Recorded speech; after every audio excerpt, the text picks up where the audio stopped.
Saudara-saudara sekalian, saya telah mencanangkan bahwa Indonesia harus segera swasembada pangan dalam waktu yang sesingkat-singkatnya. Kita tidak boleh tergantung sumber makanan dari luar.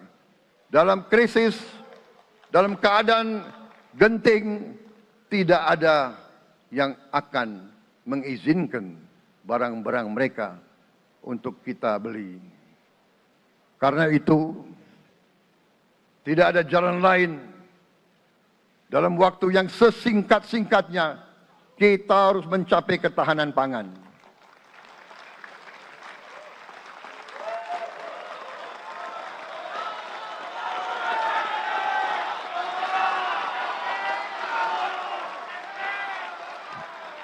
Kita harus mampu memproduksi dan memenuhi kebutuhan pangan seluruh rakyat Indonesia. Saya sudah mempelajari bersama pakar-pakar yang membantu saya. Saya yakin paling lambat 4-5 tahun kita akan swasembada pangan. Bahkan kita siap menjadi lumbung pangan dunia.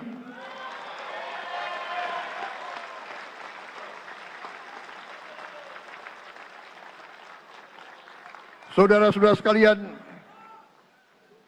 kita juga harus swasembada energi. Dalam keadaan ketegangan, dalam keadaan kemungkinan terjadi perang di mana-mana, kita harus siap dengan kemungkinan yang paling jelek. Negara-negara lain harus memikirkan kepentingan mereka sendiri. Kalau terjadi hal yang tidak kita inginkan, sulit akan kita dapat sumber energi dari negara lain. Karena itu, kita harus swasembada energi dan kita mampu untuk swasembada energi. Kita diberi karunia oleh Tuhan Maha Besar. Tanaman-tanaman yang membuat kita bisa tidak tergantung bangsa lain. Tanaman-tanaman seperti kelapa sawit bisa menghasilkan solar dan bensin. Kita juga punya tanaman-tanaman lain seperti singkong, tebu, sagu, jagung, dan lain-lain. Kita juga punya energi bawah tanah, geotermal yang cukup. Kita punya batu bara yang sangat banyak. Kita punya energi dari air yang sangat besar. Saudara-saudara sekalian, pemerintah yang saya pimpin nanti akan fokus untuk mencapai swasembada energi. Kita juga harus mengelola air kita dengan baik. Alhamdulillah kita punya sumber air yang cukup.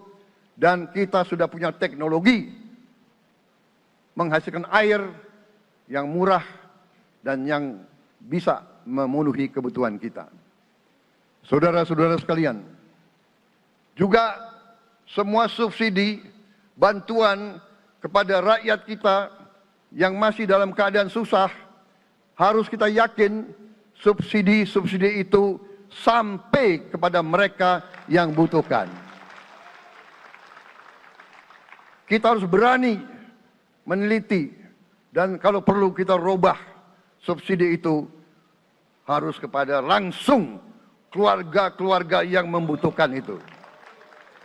Dengan teknologi digital kita akan mampu sampai subsidi itu sampai ke setiap keluarga yang membutuhkan. Tidak boleh aliran-aliran bantuan itu tidak sampai ke mereka yang butuh itu. Saudara-saudara, anak-anak kita semua harus bisa makan bergizi minimal 1 kali sehari. Dan itu akan kita lakukan dan itu bisa kita lakukan, saudara-saudara sekalian. Selain itu, menjamin melindungi mereka yang paling lemah untuk mencapai kesejahteraan sejati, kemakmuran yang sebenarnya, kita harus melakukan hilirisasi kepada semua komoditas yang kita miliki. Nilai tambah dari semua komoditas itu harus menambah kekuatan ekonomi kita sehingga rakyat kita bisa mencapai tingkat hidup yang sejahtera.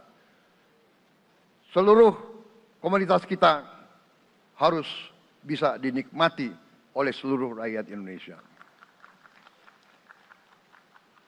Saya sudah katakan, kita harus berani menghadapi dan memberantas korupsi dengan perbaikan sistem, dengan penegakan hukum yang tegas, dengan digitalisasi. Insya Allah kita akan kurangi korupsi secara signifikan. Tapi ini harus kita lakukan. Seluruh unsur pimpinan harus memberi contoh. Ing ngarso sing tulodo. Saudara-saudara sekalian, ada pepatah yang mengatakan, kalau ikan menjadi busuk, busuknya mulai dari kepala. Semua pejabat dari semua eselon dan semua tingkatan harus memberi contoh untuk menjalankan kepemimpinan pemerintahan yang sebersih-bersihnya. Mulai dengan contoh dari atas dan sesudah itu penegakan hukum yang tegas dan keras.